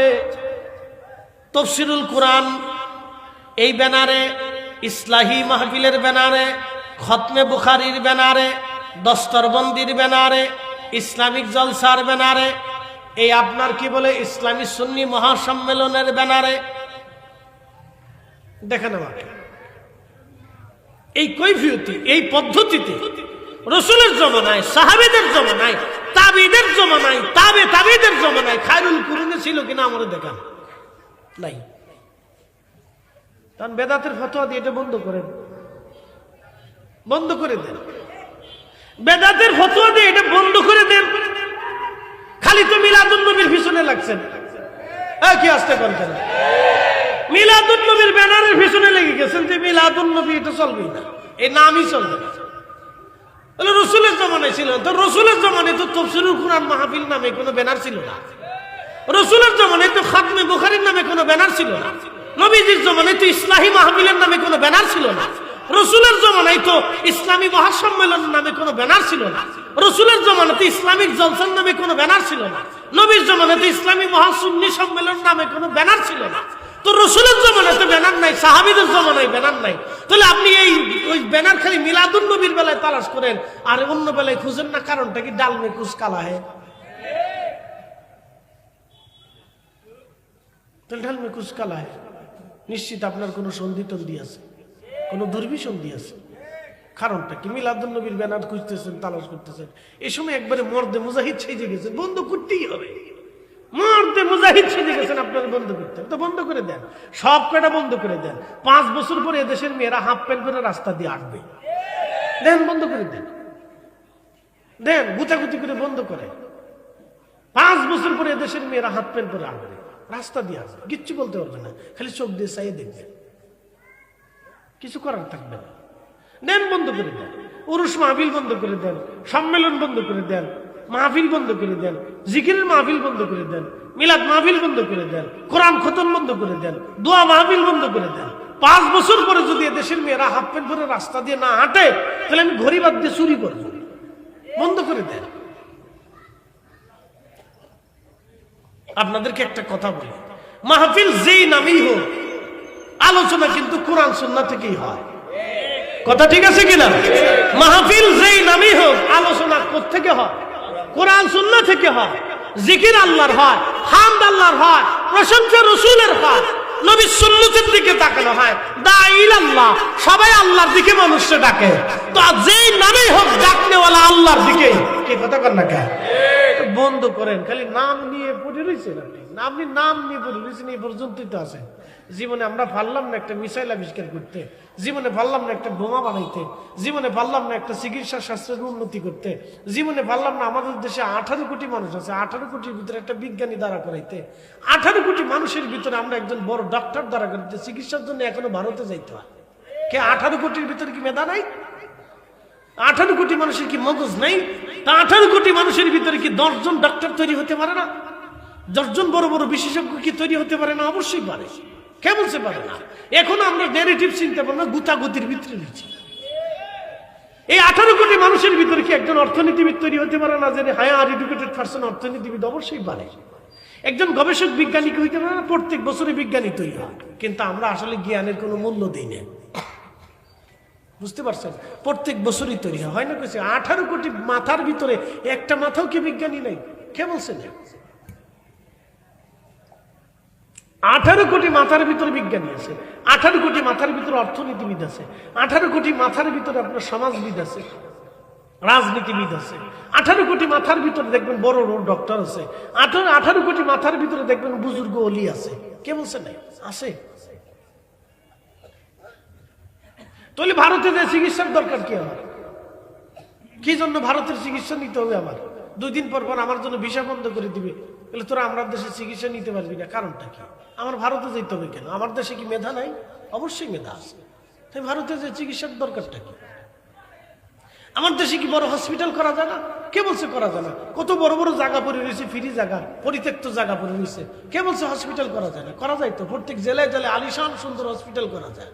চিকিৎসকদের নিরাপত্তা দেওয়া যায় না, কেউ বলছে নিরাপত্তা দেওয়া যায় না। আপনি দেন, চিকিৎসকদেরকে সুযোগ সুবিধা দেন, দেখবেন চিকিৎসকরা সুন্দর মতোই মানুষের চিকিৎসা দেবে। আপনি তাদের সর্বোচ্চ প্রায়োরিটি দেন, জ্ঞানের প্রায়োরিটি দেন, মেধার প্রায়োরিটি দেন, দিলেই দেখবেন দেশ সুন্দর হয়ে গেছে, কোনো অসুবিধা নেই।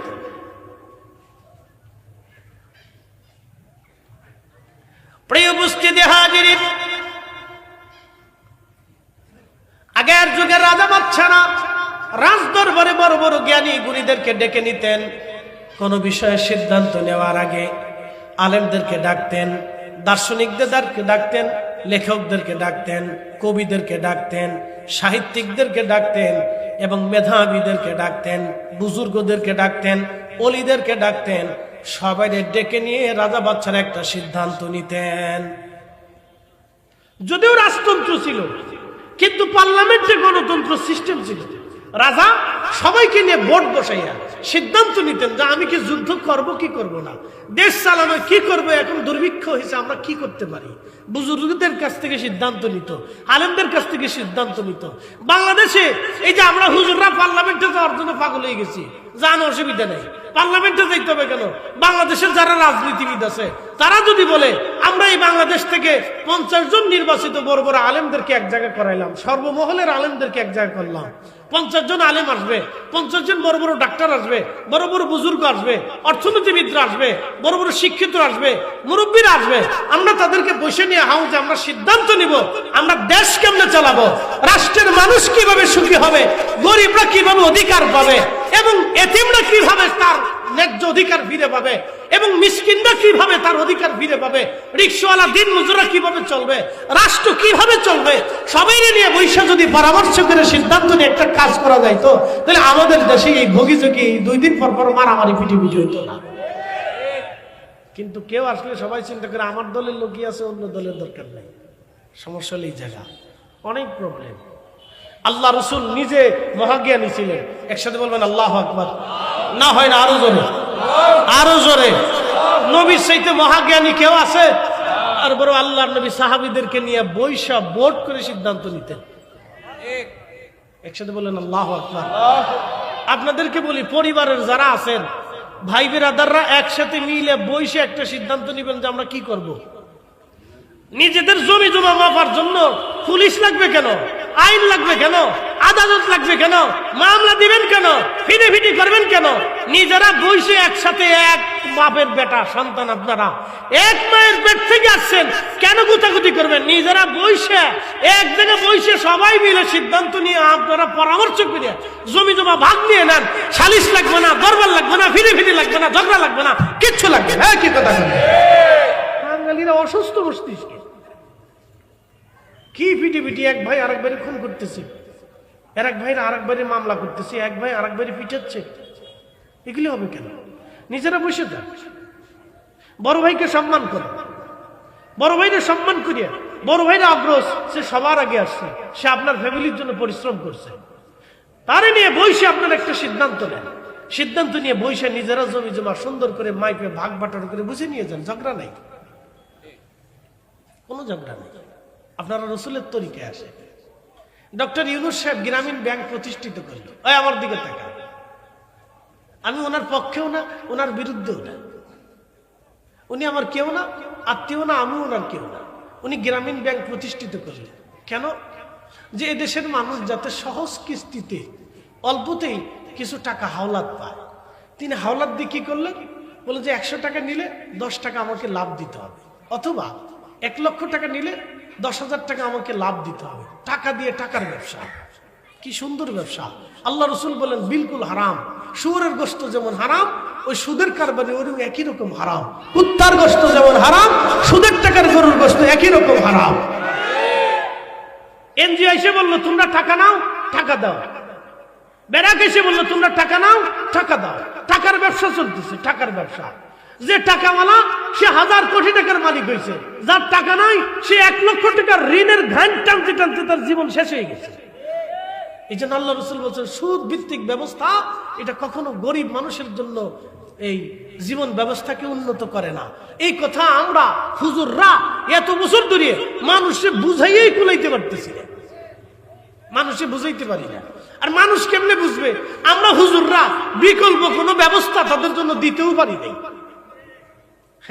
দোষ আমাদের আছে, আমরা আজও পর্যন্ত বিকল্প কোনো ব্যবস্থা জনগণের হাতে তুলে দিতে পারিনি, আজও পর্যন্ত পারিনি।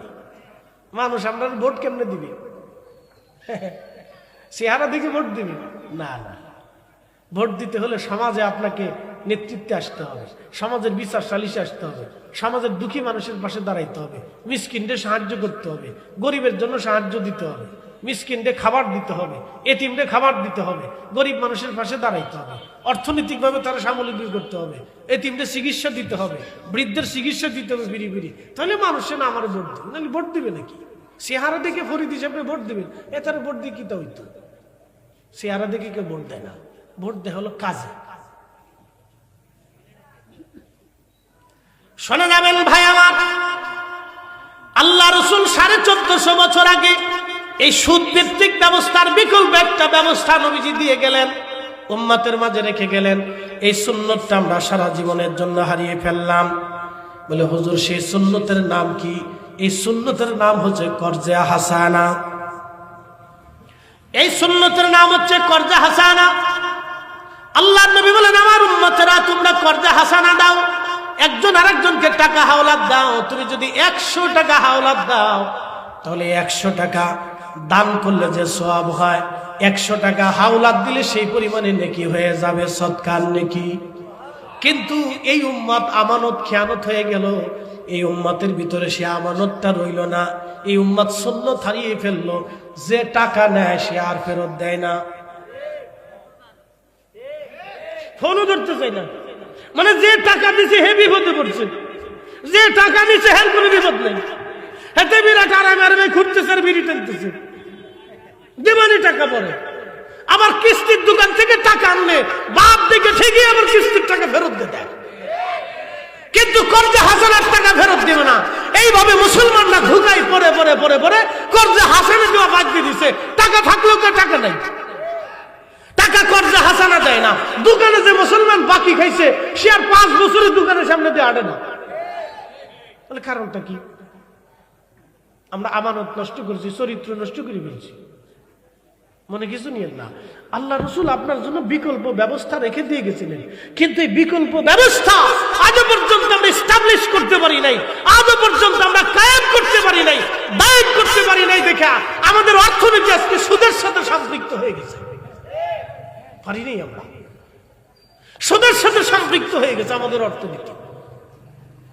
যদি আমরা সেই দিন রসুলের সুন্নত থেকে বাস্তবায়ন করতে পারতাম যে আমরা জাতিগতভাবে একসাথে বৈশা, আমরা ওই মিলাদ নিয়ে ঝগড়া করতেছি, কিয়াম নিয়ে ঝগড়া করতেছি, দুরুদ ও সালাম নিয়ে ঝগড়া করতেছি, নূর মাটি নিয়ে ঝগড়া করতেছি, ওই 8 টাকা 20 টাকা নিয়ে ঝগড়া করতেছি, পীর মুরিদি নিয়ে ঝগড়া করতেছি, এই একজন এসে হুঙ্কার, ওই একজন এসে হুঙ্কার, ওই একজন এসে লাফালাফি করতেছি, ওই একজন এসে ভাড়াভাড়ি করতেছি, ওই একজন এসে টেবিল থাপড়াইতেছি, ওই একজন এসে মাইক ভাঙতেছি, ওই একজন এসে লাফ হয়ে বহাসের ডাক দিতেছি। ইসি বাপ রে বাপ, কত বড় বীর মুজাহিদ!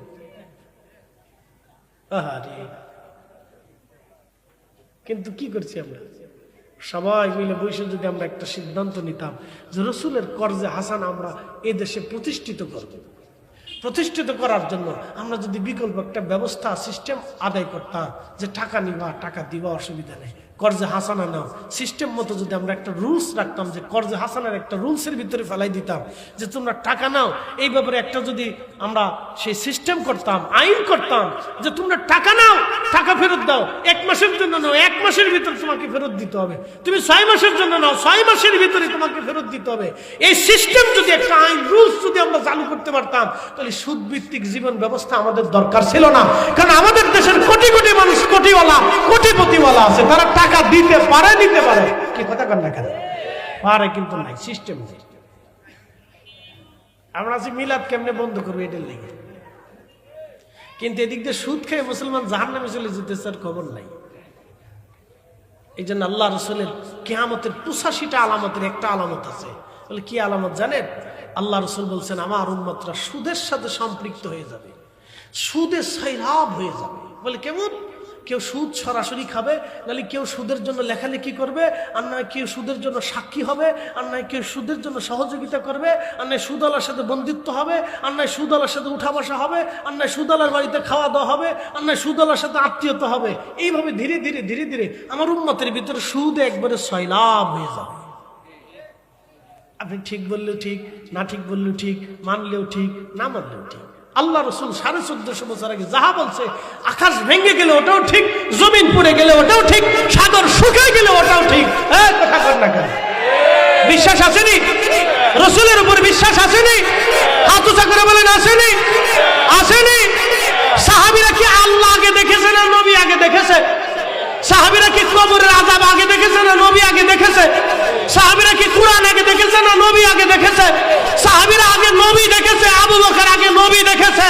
এই মেরাজের রাতে আবু বকরের কাছে নবী বললেন, আবু বকর আমি এক রাতে আসমান জমিন ঘুরে টুরে আইসা আল্লাহর সাথে দেখা সাক্ষাৎ করে আইসা ওযুর পানি তখনও গড়া। আবু বকরকে সাদাকতে ইয়া রাসূলুল্লাহ, জীবনও মিথ্যা বলেন না, এটাও মিথ্যা বলেন নাই। একসাথে বলেন আল্লাহু আকবার। আবু বকরকে নবী বললেন, তুমি সিদ্দিক, তুমি সত্যবাদী। 100% রসুলকে পিওর এবং শিওর ঈমান আর ইয়াকিন দিয়ে বিশ্বাস করতে হবে, যা বলছে ওটাই ঠিক। 100% বিশ্বাস করতে হবে, যা বলছে ওটাই ঠিক, যা বলছে রসুল ওটাই ঠিক। কিয়ামতের আলামত যা বলছিলেন ওটাই ঠিক। রসুল বলেছিলেন আমার উম্মত তোমাদের জন্য কিয়ামত আসবে, ওই সময় নতুন নতুন নিত্য নতুন আলেমরা তৈরি হবে, তারা পূর্ববর্তী আলেমদেরকে নির্বোধ আর বোকা মনে করবে। এটা রানিং চলতেছে, এটা রানিং চলতেছে। হাবিগঞ্জবাসী ভালো করে শুনে নেবেন। বলে হুজুর সুদের টাকা খেলে আমাদের কি করণীয়, কি হবে আপনাদেরকে একটু বুঝাই দিয়ে যাই। এই যে আমার হাতে আপনার এটা কি বলে চায়ের পেয়ালা, 4 পেয়ালা যে হাতে নিলাম, এখন যদি আপনারা মদ এনে দেন, আমি যদি মদ খাই আর ওয়াজ করি, কেউ কি মানবে? যে বেটা পাগল ও তা মানত না। যে গাঁজা খায় ও কবে যে না আমি গাঁজা খাইতে পারি, কিন্তু এটা হইতে পারে না। হুজুর মদ খাবে আর আমরা ওয়াজ শুনবো, তা হবে না।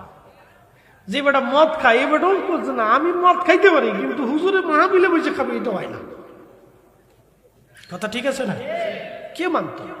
আপনারাও মানতেন না। বলে কারণ কি? এটা হারাম, এটা হারাম। আরো বুঝে এটা পানি, এর ভিতরে যদি 1 ফোঁটা গরুর পেশাব ছেড়ে যায়, বন্ধু বলেন তো এই পানিটা কি আর পাক থাকবে না নাপাক হয়ে যাবে? এখন এই পানিটা আমি গরুর পেশাব সহ খাইলাম, খাওয়ার পরে বলেন আমার বডি কি পাক থাকে না নাপাক হয়ে যায়? হ্যাঁ বুঝে গেছেন, এবার বডি কি হয়ে গেল? নাপাক। এখন রমজান আসছে, সারাদিন রোজা রাখছেন, রোজা রাখার পরে এখন এই পানি দিয়ে আপনার ইফতারের জন্য একজন ডাক দিয়ে বললো যে ভাই রে পানি তোমারে দিছি, পানিটা খুব দারুণ একবারে ফ্রেশ পানি, কিন্তু এর ভিতরে 1 ফোঁটা গরুর চুনা আছে। কোন রোজাদার খাবে? সারাদিন রোজা রাখার পরে এই আল্লাহর ইবাদত করার পরে এখন এই গরুর সোনার পানি, তা হতেই পারে না, হারাম।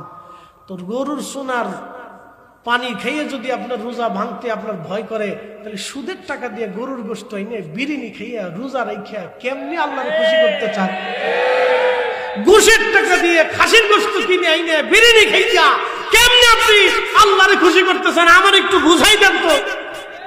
বাস ওয়াজ আমার শেষ। যদি বুঝেন তাহলে বুঝে নেন। তাহলে সুদ কত মারাত্মক জিনিস আপনি এবার বুঝে যান। তাহলে এখন আপনারা বলেন মিলাদ বন্ধ করা জরুরি না সুদ বন্ধ করা জরুরি? আযানের আগে দুরূদ সালাম বন্ধ করা জরুরি না সুদ ঘুষ বন্ধ করা জরুরি? এই আপনারা ভালো করে বুঝে যান। কোরআন খতম দেওয়া, ইসালে সওয়াব করা, ফাতিহা বন্ধ করা জরুরি না সুদ ঘুষ বন্ধ করা জরুরি? এই বুঝে গেছেন এবার আপনারা? যেটা আসল কাজে হুজুরের যুক্ত নেই, হুজুর নকল কাজ নিয়ে দৌড়াচ্ছে, মর্দে মুজাহিদ হয়ে বসে দিচ্ছে। বুঝে গেছেন আপনি? সহজ হিসেবে বুঝিয়ে দিলাম। আপনাদেরকে আরেকটু বলি, ভাই কষ্ট নিয়ে আল্লাহর রাস্তায় মাফ করে দিয়ে। আল্লাহ যেটা হারাম করছে আমার জবাই দিল হারাম বলতে হবে। আল্লাহ যেটা হালাল করছে আমার জবাই দিল সেটাকে হালালই বলতে হবে। কথা ঠিক আছে কিনা? আপনার মাসলাক ভিন্ন হতে পারে, লেখাপড়া ভিন্ন জায়গায় করতে পারি, কিন্তু আল্লাহ যেটা হারাম করছে আমি ওটা হারামই বলতে হবে, আমি এটা হালাল বলতে পারবো না, জীবনেও বলতে পারবো না। মেরে ফেলে দিলেও বলতে পারবো না, বলতেই পারবো না যে এটা হালাল। কোন আলেমকে দিয়ে আপনি বলাইতে পারবেন না, এটা হবেই না। প্রিয় উপস্থিতি, আর একটু বোঝাই। আপনি হজে গেছেন, হজে যাওয়ার পরে হজ করলেন, আপনি হজের উদ্দেশ্যে আপনি হারামে গেলেন। আপনার মুআল্লিম যিনি, তিনি আপনাকে নিয়ে গেলেন বাংলাদেশ থেকে মক্কা ঘরে গেলেন। ঘরে যাওয়ার পরে মক্কা থেকে হারাম শরীফ তাওয়াফ করে সাই করে আপনি হোটেলে আসলেন। মুআল্লিম আপনাকে বলতেছে, ভাই আপনার জন্য খাবার আনছি, গোশত আনছি, উটের গোশত পাই নাই, শুয়োরের গোশত আনছি। না নাউজুবিল্লাহ পরে কোন, আপনি আমার কথাটা বুঝলাম। শুয়োরের গোশত আনছি, কোন হাজি খাবে? একসাথে বলেন, খাবে? কোন হাজি জানে এই গোশত খেয়ে আমি যদি হজ করি, কাবা শরীফে যাই, তাহলে আমার আর উপায় নাই, আমার হজ হবেই না। কিন্তু ওই একই হাজি সুদের টাকা দিয়ে হজে গেছে, ওই একই হাজি অন্যের জমি মাইরে দিছে, টাকা মাইরে দিয়ে সেই টাকা দিয়ে হজে চলে দিয়ে শয়তানরে পাথর মারে। শয়তানে দূরে দাঁড়ায় হাসে, কয় দোস্ত তুইও পাথর মারতে এসেছিস আমার। শয়তান হাসে, কয় দোস্ত তুইও পাথর মারতে এসেছিস আমার। দোস্ত তোরে তো আমার দলের লোক ভাবছিলাম, তুই তো আমার দলেরই লোক, তুই আমার কেন পাথর মারতেছিস? দোস্ত ভাই মনে কিছু নিয়েন না। এই জন্য সুদ ঘুষের মারাত্মক পরিণতির কথা আপনাদেরকে বুঝাইলাম। এই জন্য আল্লাহ আমাদেরকে ওয়াজ করে শুনিয়েছেন, قد أفلح من زكاها وقد خاب من دساها।